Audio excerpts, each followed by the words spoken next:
لقد كان لكم في رسول الله أسوة حسنة لمن كان يرجو الله واليوم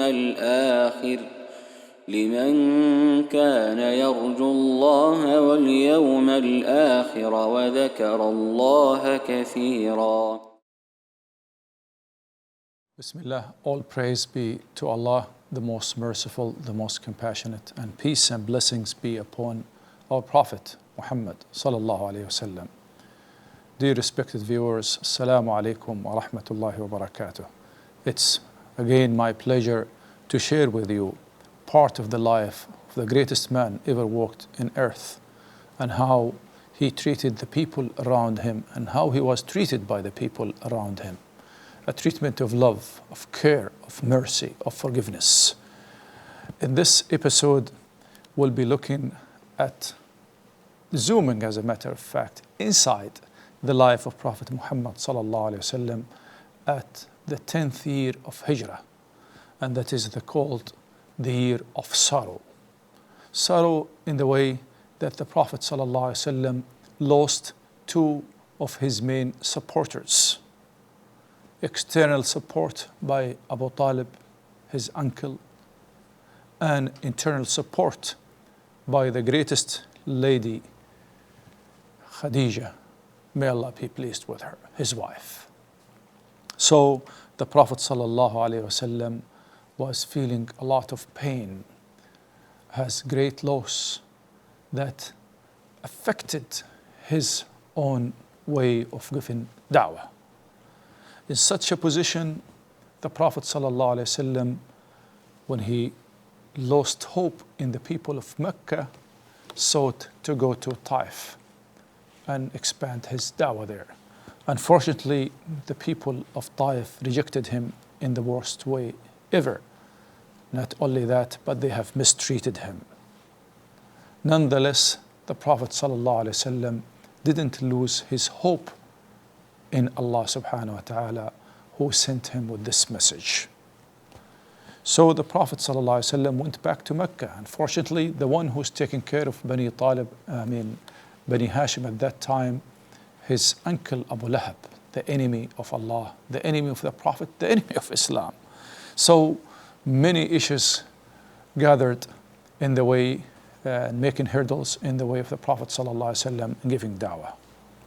But the people around him realized that the Prophet ﷺ needed internal support to fill the gap of Khadija, although that cannot be filled with this distinguished woman. May Allah be pleased with her. So at that time, some Muslims were having reverse migration to Mecca, coming back from Al-Habasha, from Abyssinia, where some of them lost their loved ones there, and some have become widows as well. As a lady by the name of Khawla bint Hakim realized that the Prophet ﷺ needed support inside his house to take care of him, to fill some space that Khadija left behind, to take care of his children. At that time, there was a family, as a matter of fact, migrating from back to Mecca from Abyssinia. That family had a father, a mother, and 5 children. Unfortunately, when they reached Mecca, the father passed away, and the widow was left with no support. As a matter of fact, she was facing the enmity of Quraysh and lacking the financial ability to take care of her children. She needed support, protection, and care for her children. That lady was to be the second wife of Prophet Muhammad sallallahu alaihi wasallam.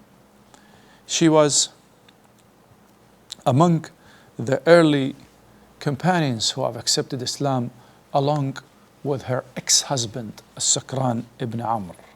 Her name is Sawdah bint Zam'ah. Later on, she will be called the mother of the believers. Khawla went to the Prophet and said, "O Prophet of Allah, you need support after Khadija. You need somebody to take care of the house and the family." He said, "Okay." So she spoke to Sawdah. She was very happy, but she said, "I'm 5 years older than the Prophet sallallahu alaihi wasallam. I have 5 children." When the Prophet sallallahu alaihi wasallam heard about that, said, "For that reason, I want to marry Zam'ah. Sawdah bint Zam'ah. To take care of her children, to take care of her, to protect her. Now she has no protection from anybody." And what a blessed marriage, what a blessed lady to marry the Prophet sallallahu alaihi wasallam. And here we'll just wait for a moment. Talk about women's rights that many in the world are talking about for lip service, but in reality it's not practiced. Where you have hundreds, but actually thousands and millions of women being persecuted, being mistreated. And the slogan is there for women liberation and women's rights, but in practice it's not really taking place. As a matter of fact, most of these claimed women's rights, either by feminists or who think they're supporting women's rights, are only to exploit women for economic and other purposes. But here the Prophet ﷺ sets a position that yes, I will marry a widow with 5 children that no one wants to marry, 5 years older than me, for the sake of Allah, to show how Muslims take care of women and following the example of Prophet Muhammad sallallahu alaihi wasallam. The Prophet sallallahu alaihi wasallam received all the care from Sawdah, who tried her best to fill the position of Khadija, or the role that Khadija used to play in the life of Prophet Muhammad sallallahu alaihi wasallam. She continued with the Prophet sallallahu alaihi wasallam until she migrated to Medina along with him. She did all she could to support the Prophet sallallahu alaihi wasallam with her generosity, with her pleasant personality. She was known for her nice jokes with the Prophet sallallahu alaihi wasallam. She tried to soften the hurdles that stand in his way. She realized that Allah subhanahu wa ta'ala blessed her to be the mothers of the believers. She realized the purpose for which the Prophet sallallahu alaihi wasallam married her, not leaving her to the persecution and the ridicule of Quraysh. Anyway, before she got married to the Prophet sallallahu alaihi wasallam, she spoke to her husband, Sakran. She said, "I had a dream that the moon fell on my lap." He said, "Sawdah, if that dream is true, I'll die and you will get married." And she got married to the greatest man ever walked on earth. May Allah be pleased with As-Sakran and his and Sawdah, and peace and blessings be upon our Prophet sallallahu alaihi wasallam. Therefore, she joined the house of the Prophet sallallahu alaihi wasallam. When the Prophet proposed to marry her brother by the name of Abd ibn Zam'ah was not there. So another relative married her to the Prophet sallallahu alaihi wasallam. Abd, speaking about himself, when he heard that she got married to the Prophet, at that time he was not a Muslim, and he said something which is very interesting, that he felt sorry about, when he said, "It was a childish act when I said that I put sand on my head when Sawdah got married to the Prophet," indicating his and he was not displeasure with such kind of a marriage. But later on, when he became Muslim, realized that that was a great honor for him, for Zam'ah, for whole family, actually for the whole world, not only for Quraysh. Zam'ah was a gentle lady. May Allah be pleased with her. And Aisha, may Allah be pleased with her, the wife of Prophet Muhammad sallallahu alaihi wasallam, after Zam'ah, said, I have not seen a woman that I would like in her position except Zam'ah.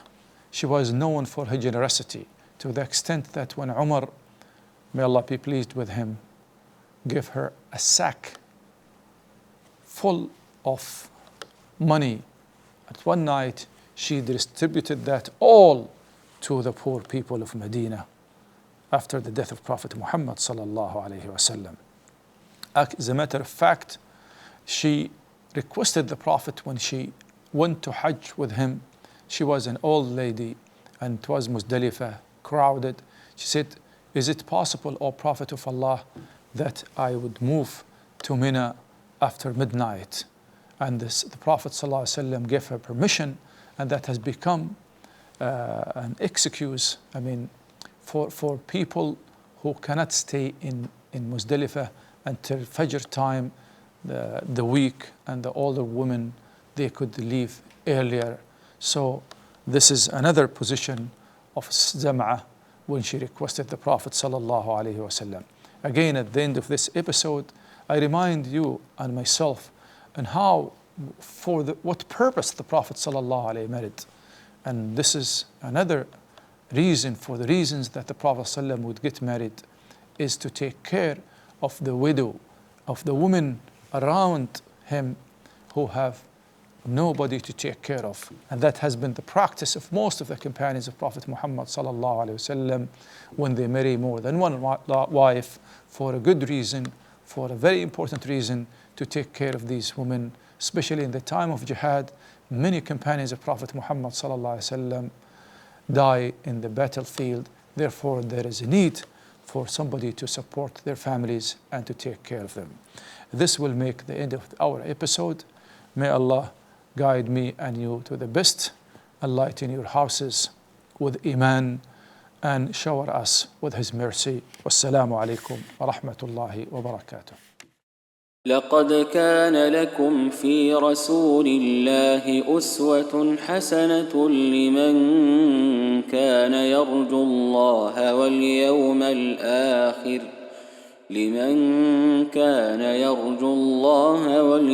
الآخر وذكر الله كثيرا.